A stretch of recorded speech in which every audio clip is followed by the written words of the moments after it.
Hello, everyone, and welcome to another episode of Beyond the Superficial. We are chiropractors and functional medicine practitioners at Synapse Center for Health and Healing, located in Eagan, Minnesota. Information shared in this podcast is not intended to diagnose or treat any medical conditions. Please consult with a primary care provider before engaging in any new activity or protocol. With that in mind, let's dive into this episode.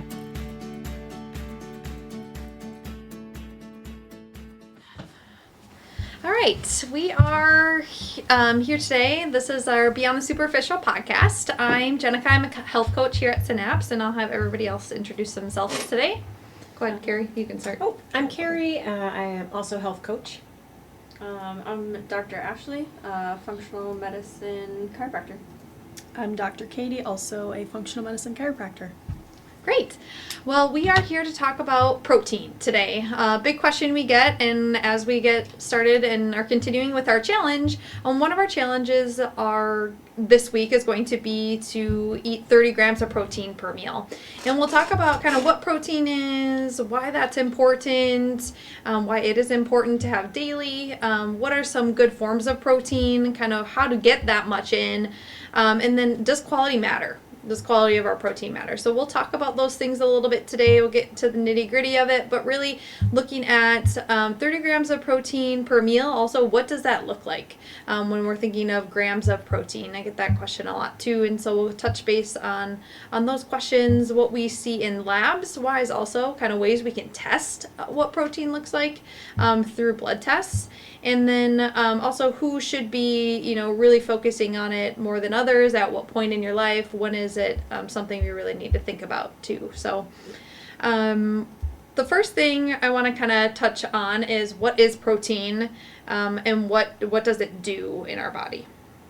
Does anybody want to tackle that one? I'll take it on. When I think of protein, I was just telling coworkers, I'm like, what is protein? Like, trying to think back to science class back in the day, like, what did they teach us? Yeah. But essentially, protein's like a buildup of a conglomeration of amino acids that we primarily, get through animal meat. It's how we get through in nature. There's plant proteins out there that has some of those amino acids in there, but essentially it's a conglomeration of all those amino acids that come together and form proteins.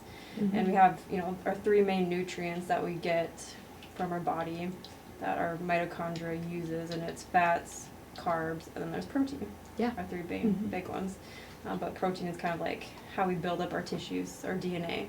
Our DNA is proteins. So Exactly. Yep. There's 20 amino acids that are found in those proteins that are made by our DNA, and there's 9 that are essential, meaning you can only get them through the diet and through like the fats, the proteins. You can get some through the vegetables and things like that, the plant-based proteins. And then the other ones are made up in the body. So other things were, in general, what is the importance of protein in our bodies? I think of it as like the building blocks. So obviously you hear about after you work out, you have to eat protein to like help your muscles recover, help them build. Something interesting, a lot of enzymes are actually proteins in the body. So enzymes are things that like speed up biochemical reactions. So they're going to help your metabolism, your digestion, your energy. So that's one thing. And then immune support too, helping you fight off infections. Your antibodies are proteins. So antibodies are things that help you fight infections. So kind of 2 other things. Yeah, great, exactly. Yeah, they are really important for metabolic health and balancing blood sugar too. So getting enough protein to help that digestion process and aid the slowing down of those if we're having like high carb meals, things like that. So balancing blood sugar. You mentioned kind of building muscle too.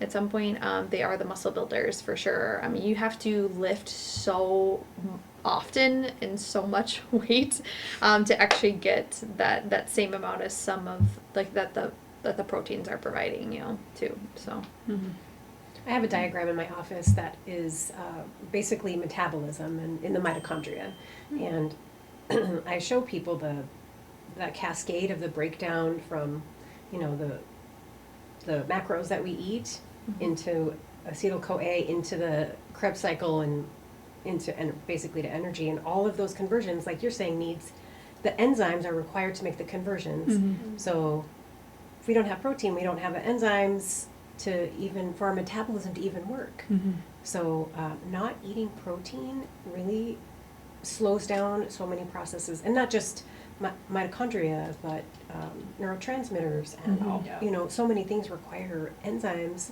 Mhm. proteins. And I always tell people too, we can see it on the lab work sometimes when their protein total is low, and or even their CK, creatine kinase. Mhm. Your body needs protein so badly it's robbing from your muscles. Yeah. Yeah, I was going to say, obviously, protein to build muscles, but also lean muscle tissue is more metabolically active. So if you're trying to increase your metabolism, we always talk about you don't want a lot of fat tissue, you want muscle tissue, but Muscle. your resting metabolism is going to be higher if you have more muscle mass too. And then I also wanted to say, I think, is it sarcopenia, so like muscle Yes. loss is the number one predictor of aging. So that's why it's so important to have muscle mass. We always emphasize, especially as you age, getting in enough protein and then calories in general to help hold on to your muscles. So Yeah, exactly. So that kind of leads me in. That's a great lead into the next question of how much protein do we need? Then, if we need it, and we might need more of it as we age, what should be our baseline? What should be our starting point? And we mentioned kind of 30 grams of protein per meal, which is about 90 grams per day. What does that look like? Is that different for male and female? And then how do we kind of calculate what's right for us? Don't you guys tell your male patients they need more protein than women? I do, yes, but it Yeah. seems like the women are always the ones that aren't eating enough of it. for sure. So Yes. yes. Yes, and I have this conversation so many times with people. You don't need to have breakfast food at breakfast. Yeah.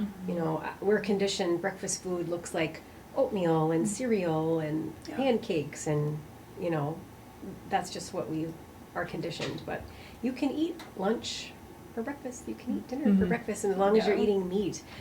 It's always a question, how do I get enough protein in Mhm. the morning?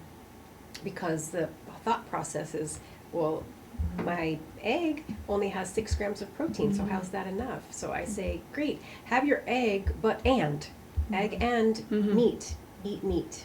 Yeah. I think I need a t-shirt that just says, Eat eat meat. I know. Because I'm that's sure- my answer. I'm sure you guys see it as health coaches a lot, but sometimes I'll look in my patients' journals and I don't think they realize how little protein they're eating Mhm. until they actually measure it. They're like, yeah, I had a salad with some chicken on it. I'm like, well, 2 ounces of chicken, I don't know off the top of my head. It's not that much protein. Yeah. So Yeah. just because you had the chicken doesn't mean it was going to help you. Right. And then the other comment to that, I remember growing up, I had 4.5-hour practices of gymnastics on Saturday mornings, and sometimes you'd have like pancakes or waffles or whatever. And I always remember I'd be an hour into practice and just felt my energy tank. And I'd always tell my parents, I'm like, I have no energy. So I figured out if I had like scrambled eggs and like some sausage or protein for breakfast, even when I was like 10 years old, I had energy for the whole morning and I didn't have that crash an hour later. So Yeah. Sure. But my realize brain that from a young age. Yeah. Yeah, Yeah. mine too. If I eat fat and protein for breakfast with no carbs, my brain's clear. Yeah. Our lunch break is later in the day, so then I can last until our lunch break and not feel like I'm dying of hunger if I eat better in the morning and not heavy carbs, and definitely not sugar. Yeah. I tell people to like build meals around protein first. I think a lot of us are ingrained Yes. like I want to have For pasta sure. for dinner. Okay, but pick your protein first and then like your fiber rich carb and your veggies, but like protein on the plate first and then everything around it. And you guys probably tell that to patients a Yes. lot too, but I think that's the easiest way to get in the protein rather than saying I'm going to have like a sandwich or pasta and then trying to add on protein at the end. You're going to feel like you're full. Also, if you eat the protein first at the meal and then have like your crackers or your bread or whatever last, that will help with blood sugar as well. Yeah. And kind of like for the how much protein we need in a day. Health coaches, you can totally tell me if I'm wrong here. But generally I say like goal body weight in ounces or in grams, sorry. So like if I want to be 145 pounds and I'm at like 160, I'm going to try and shoot for 145 grams of protein. Or if I want to maintain my weight, shoot for 160 grams of protein. If I have a male and I'm trying to have them bulk, or a woman that wants to bulk up, I'll do like 1.5 times body weight. Or, Yep. Yeah. Yeah, that's very similar. The actual like general recommendation is 0.8 grams per kilogram. So I'll have people convert, their pounds to kilograms, and usually the International Protein Board, they say 1.1 grams per kilogram, so I kind of just say 1 gram. That's way 1 gram per kilogram. And I was already doing that most of the time anyway with people. When people are at 0.8, it's like it's not going to hurt you to go to 1 gram per kilogram. And actually, that's still minimally. So it's still what I say minimally for people. And that's of ideal body weight. So I think that's what people forget too, that, there is an ideal body weight based off of your height, based off of your activity level, based off of what we do here, what we're looking at, because I think when people say, well, I'm I weigh this much, I convert that to kilograms, I should be getting 250 grams of protein or whatever that is, it's excessive, but sometimes it is, and that is not the ideal. We're not aiming for, unless, there's specific situations where we're reaching that when we have a high performing, athlete, for sure. And, we're watching their other diet maneuvers throughout it. But most of the time, if they're eating more protein, they're just eating more food in general. And so that's where it becomes tough. Are you eating just more protein, or are you eating more carbs, more fats, more sugars, things like that? They're usually getting a lot more in the other areas as well if you base it off of body weight. So that's why we choose kind of what is the ideal weight for you to hit these protein goals, so that we can build muscle again too. Also the other thing, sometimes we see those if we get higher in pounds, kind of the metabolic, waistlines or body, things we're losing muscle mass and have more of the other on our bodies. Well, don't you get the question all the time, how do I know how much 8 ounces of protein is, or 10 ounces of protein? Yes. So we do have a guide that we give to people, protein portions, but you can say palm of your hand, deck of cards, but at minimum, Yes. I think the palm of my hand might be 6 ounces, when really I should be having 8. So, no smaller than that. And like you're saying, shredded chicken on your salad is not equaling 8 ounces of. And people get confused. What ounces and grams? They get confused about that. So we have a chart that we give them, and if you're eating a chicken breast. Yeah. Depending on the size of it, though, like Pretty good sized chicken breast. You're probably getting there. Pretty and good sized chicken breast. a full pound of ground beef is about 65-ish grams of protein. So you really need to eat half of the pound at your serving. And I think people just have to get used to. People say to me all the time, "Wow, that's a lot of meat." But it seems like it only because you haven't been eating enough. Yes. So now, What do you once guys? you get What do you used to it. tell your vegan or vegetarian patients on how to get protein in? Because I feel like a lot of mine, when I see their labs, their protein intake is so low, and obviously a lot of the good sources are eggs and animal-based meats. So what do you guys recommend for them? Yeah, I first want to address something really quick when you were talking about portion sizes, and that's a great question. Plate.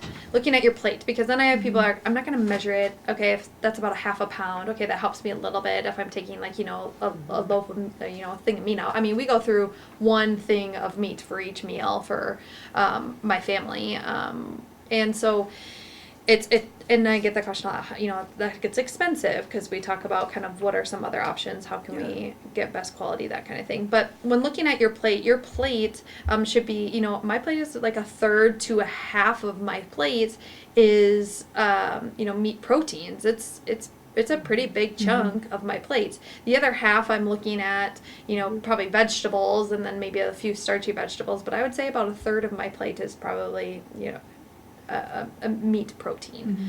If we're looking at that, decent sized chicken breast, if we're looking at like a third of a pound of meat, that it takes up a section of it, maybe, a fourth to a third, a half's probably pushing it, but if you cut it up and sprinkle it on, it takes up some of that plate. So that kind of is helpful for people too if you're looking at, plate portioning. A lot of people like to do that. So if I take a good scoop of that, cut up chicken, look at it at my plate, how much is it taking up? Is it taking about a good, third, fourth, a good fourth, a good third of my plate when I do that. Yeah.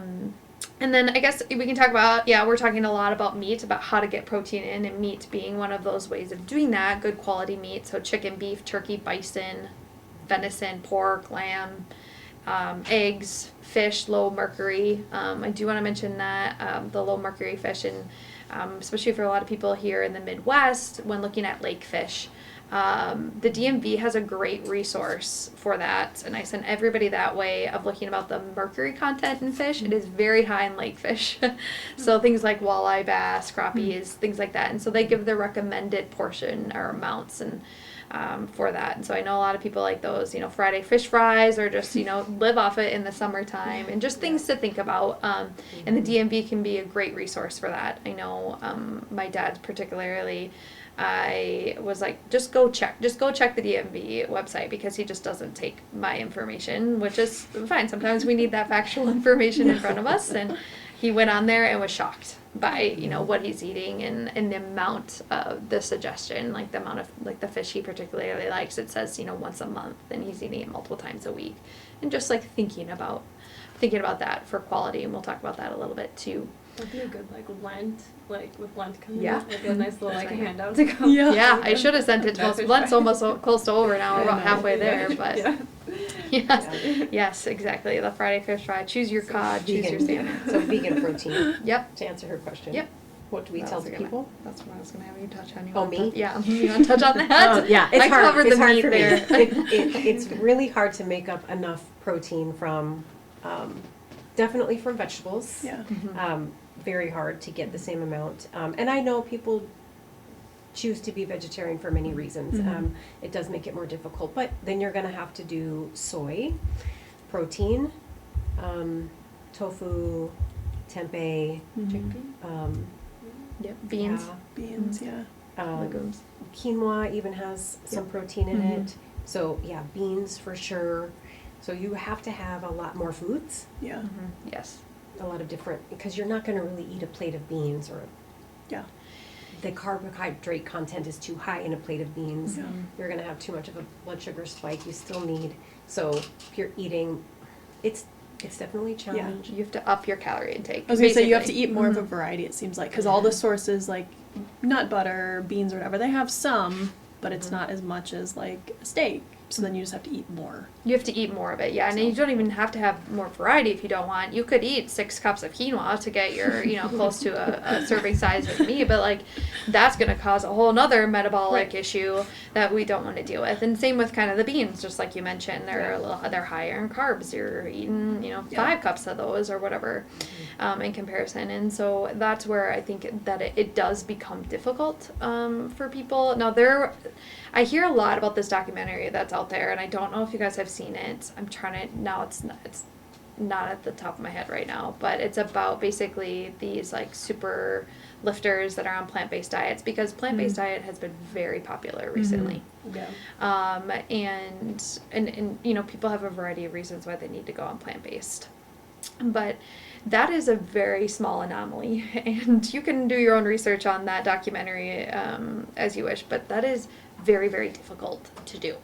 And there's a lot of precision. They're working a lot of guidance and a lot of lab work that's being done like we do here to do that. So meat protein, it does need to be sprinkled in there at some degree and some level. And kind of figuring out how to do that. You can balance it with meat proteins. And And you're not getting your B12 if The you're zinc just and eating iron. vegetarian, so you're definitely going to have to supplement that. I think it's interesting you mentioned like the plant-based diet, because I think carnivore is so trending right now, and so many people are doing like, I don't know what that other one is. It's like just meat and water, whatever diet that is. But yeah, I think a lot of people are emphasizing their protein, which is good. And the carnivore diets and it's basically the animal-based, just really focusing on like meat and protein content. Yeah, exactly.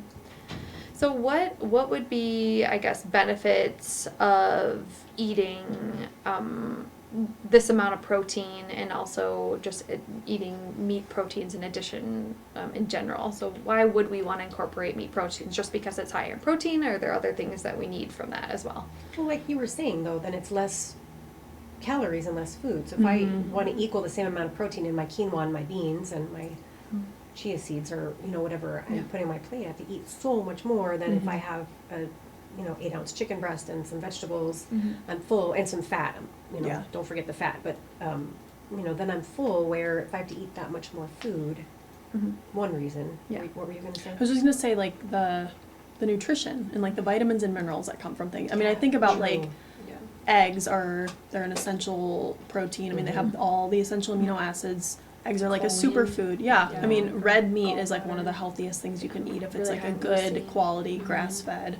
I mean, the iron, B12, all the stuff in it. So I just think at the end of the day, we probably talk about this with patients. I always tell my patients, I don't want you to be on supplements for forever. So yeah, I mean, you might be deficient in B12 right now. You might be deficient in iron, but that's why we emphasize getting back to like a healthy diet and eating animal proteins if that's what you choose to do, and vegetables and fruit, because you don't have to be on the supplements for forever. You're getting all the nutrients from your diet. So I would say that is a big one, just all the vitamins and things that come along with Absolutely. it. Absolutely. Which kind of leads me into how do we figure out if, am I low in these things that, how do you notice, have you noticed patients in their labs being able to ask them the question, like, how much protein do you get after you see their labs, or questioning the amount of protein in their diet based off of labs? Are there things you're looking at to give you an idea if they're getting enough or not? Yeah, some of the kidney function markers, so looking at the creatinine, the BUN, we do take like a total protein marker one as well. I think we talked about this in the snacking one, but that LDH, if that's too low, that can mean that blood sugar is probably coming down a little bit too low. So of course we stabilize that with protein. That's just a couple of things I look at and pay attention to. I'd say like symptoms too. Obviously symptoms aren't everything, but what would they are you having a crash at like 10 a.m. and you just had breakfast an hour ago? Do you have like the mid-afternoon crash? If you're super active and working out a lot, but you're always sore and fatigued, so you're not recovering well, that would probably tell me that you're not eating enough protein too. Or like if you're just constantly sick, obviously that can be so many different things, but if your immune system is sluggish, again, those proteins help a lot with your immune system. So I would say like symptomatically, those are some things. I love that. Yeah, or even like headaches, like in the afternoon too. Like, did you eat enough for breakfast and lunch? Or getting a crash in the afternoon. Like headaches is common too. The blood sugar crashes. Yeah. When I'm even looking at that with anxiety and depression patients, do you have the raw material to make neurotransmitters? And if you're not eating good, you can't make any of that. You need B6. That comes from meat. Yes, it can come from vegetables, but not in the same amount. But also tyrosine and tryptophan. It's meat. Yeah. That's the top of the cascade of neurotransmitters. It's if they can't. You're not depressed and anxious because you're deficient in Zoloft. Yeah. Right? Yeah. So, the diet is a big piece of that too. Yeah. Even like hair too, like getting glycine and hair loss is super common recently. Yeah. Like hair, skin, and nails. I know a lot of people talk about like collagen supplements and things like that, so. Yeah.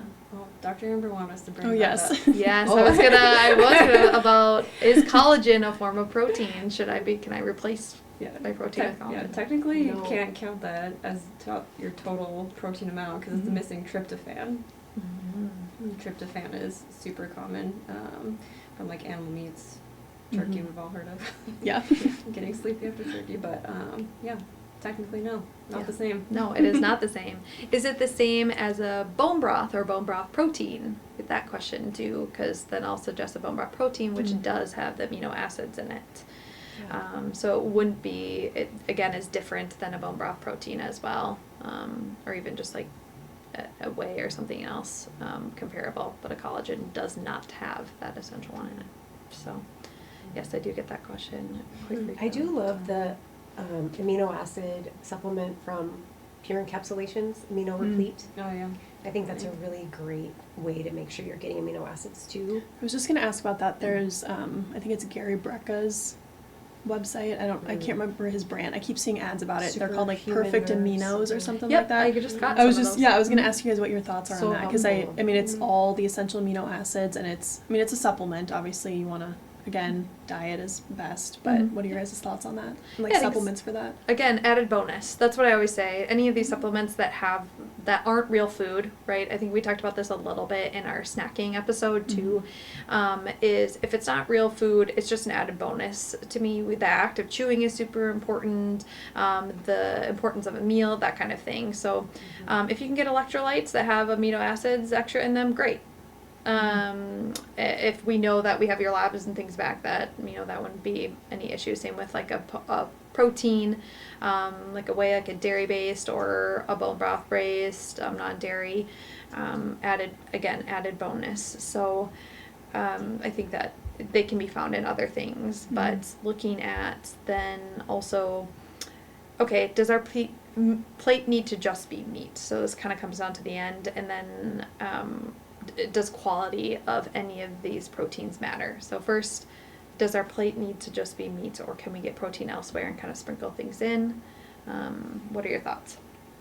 Yeah, for sure. There's a lot of other things, and like we were saying, the people who are vegetarian are eating those plant-based proteins, but that's a good place for us too. If we don't want a giant steak on our plate or a giant chicken breast, I don't always want to eat that much meat. Yeah. If I'm adding other things, and I love beans, and adding. I don't eat a lot of grains, so I don't do quinoa, but I do know that there's protein in there. Yep. So yeah, Yeah. definitely nuts. Yeah.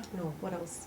I was gonna say I'm biased because I love red meat. I would eat a burger like every night of the week if I could. I've been on a huge cottage cheese kick. So if you're a dairy person, Great way. for a long time I stayed off dairy because I didn't do very well, and then I switched the brand and I seemingly have been doing fine. So I'm a big cottage cheese person, and I think I brought it for lunch too. Love I mean, cottage Greek cheese. yogurt, obviously you could do. I know we talked about eggs, and then fish too. I feel like I try to have fish at least once a week. So I don't know if it's white fish. Salmon is obviously omega-3 fatty acids, so healthy for brain health and all that. So Cottage cheese is such an easy way to like It is. sneak in extra protein. there's so many Trying to like get protein recipes goals. too Yeah. to make things with lots cottage of cheese. lots of Yeah. hit out there with cottage cheese recipes. So look them up if you haven't, for sure. My husband's meal is cottage cheese and ground beef. A lot. It's so He loves good. that. Yeah. That's Good, been a lot right? of my meal preps. There's Throws some stuff like in there. viral cottage cheese bowl right now on TikTok. Ashley, you might know this. It's like ground beef, cottage cheese, sweet potatoes, and avocados. It's like it's such a healthy Wow. meal, and you put hot honey on it. I just did hot sauce, but it's really good. So it's such a complete Crisp meal. cottage Lots of cheese. protein and healthy Yeah. fats, and yeah, My it's friend good. was just telling me she's been starting to do ground beef and like sauteing bananas with it. I have heard that with Bananas and honey. blueberries, like sauteing the Wow, fruit I with the just heard ground about this. beef. I have not tried that yet. I have not Everyone either, says don't but knock it till you try it. Yeah. So Weird for my brain. But I have heard the banana and meat or frozen trend. cherries too. Wow. No, not the frozen, but that I haven't makes heard more that sense to yet. me. Yeah, but- frozen cherries is Great. a common one too. Yeah, that makes more sense to me. interesting. Yeah, so really, you don't have to just eat, this mess, your goals in meat every day. If we're hitting 30 grams per meal, sprinkle in some meat in there. When I tell people, I mean, ideally, like eggs wise, it would take like 3 eggs and 3 egg whites, I think, to hit, close to, instead of, do a couple eggs and then get your, that extra, 20 grams or so from a meat protein, or start with your meat protein. You hit, maybe 20 grams of that meat protein, sprinkle in some nuts and a few things, some nuts and seeds, some beans. Food variety is super important. We get so many other phytonutrients and antioxidants in from other foods and other protein sources. We just really want you to know the importance of hitting those goals in a good way and getting them through a quality meat protein can be one of those great ways to do that. Quality, we'll just finish with that a little bit. Looking at quality of meats, as health coaches, we do encourage grass-fed, pasture-raised, organic, raw dairy, things like that. If you're able to source it or find it, but just really looking for the highest quality possible, because you're getting a different meat from cattle farm or cattle raised like feedlot. And that's probably a topic for another day, but quality of meat for those amino acids does matter, because I do get that question a lot. Is red meat okay? Can I do that? Is too much meat? Can I get too much meat protein? Those kind of things. Well, quality does matter. I was just going to say, like, you guys have probably all talked about this, egg yolks. If you crack open just like a generic egg from the store and then like a pasture raised, they're more expensive obviously, but if you look at the difference in the yolk and even like the difference of the egg white, if you touch it and like how different they are, the grass fed or pasture raised is like a deep orange and the other one is bright yellow, and they're so bigger. different. Yeah, I mean, they're so different if you look at them. Yeah. So They taste better. yes, they do. It's like so much like You can taste the like, difference. Body, yeah. Like, Much richer. savory. It comes down to the quality. Obviously, Yeah. it's more expensive, but Yeah. it's a little bit different. Exactly. Great. Anything else anybody want to touch base on, kind of as we? I meant to say this earlier on how Yeah. much I'm bad at eyeballing for some reason. Like usually I don't get enough protein in. So like my food scale at home is like my best friend, especially when I'm Yeah. meal prepping. Because Amazing. I always make sure weigh out like 5 or 6 ounces of protein for my meal preps, or even at dinner too, just to make sure I'm getting enough. Because I seem to always underestimate. So that's just Yes. like one helpful tip, that my food scale's been a lifesaver for helping me get my protein goals in. Did you say you have a tracker for protein? Yeah, I just downloaded a protein tracker. That's funny that we had this topic today, because I just downloaded this like 3 days ago. Yeah. It's an app. Yeah, What is it's I think it's just called like My Protein Tracker. You say, I'm sure there's a lot of apps out there. Oh, that are Protein helpful. Pal. Protein Pal. It's a good one. It's very simple and I like easy. it. Yeah. Good. Great. Stick it in there and kind of, and especially after a few days, like even measuring your protein, after a few days, you kind of get an idea of how much it's going to be. Right. Which is just great, you know, to be able to have a quick, easy way to do that. And then you're not questioning yourself every day. You don't have to measure it every single day, but just getting a good idea. Yeah. Great.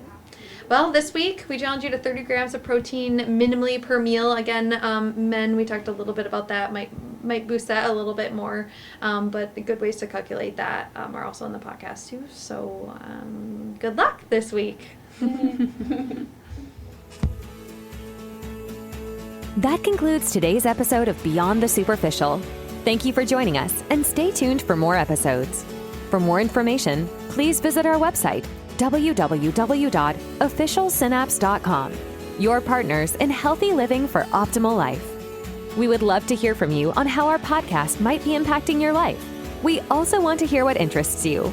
Please leave your feedback on our media page at www.officialsynapse.com. Thanks again for listening, and we'll catch you in the next episode.